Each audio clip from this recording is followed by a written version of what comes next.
Kalau sebut pasal menu legend dekat nasi kukus sotong besar ni, memang lain tak bukan kambing bakar kita le. Dari dulu sampai sekarang, menu ni jadi favourite regular customer kita tau. Bukan tu je, ramai yang datang semata-mata nak rasa kambing bakar yang padu ni. Kita perap kambing bakar dengan rempah special tau. Resepi rahsia. Hahaha, tak adalah, gurau je. Kita sambung balik. Lepas tu, bakar slow-slow sampai lembut, juicy dan beraroma.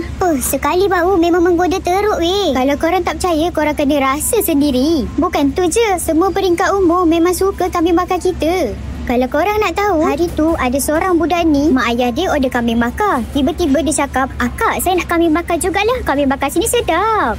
Walaupun budak tu bukan puji aku, tapi aku senyum je. Tapi macam pelik lah sebab sos kambing bakar kita ni dia rasa pedas-pedas manis. Aku rasa pedas untuk budak-budak. Tapi tak mustahil kan? Mungkin budak tu dia suka pedas. Okey, sambung-sambung. Lepas tu kita buatlah hidang dia macam biasa. Korang tengok sendiri customer-customer kita makan. Sedap tau. Korang tunggu apa lagi? Jomlah datang dekat nasi kukus sotong besar. Lokasi kita letak dekat caption. Ingat sotong besar? At the good taste of food. Bye.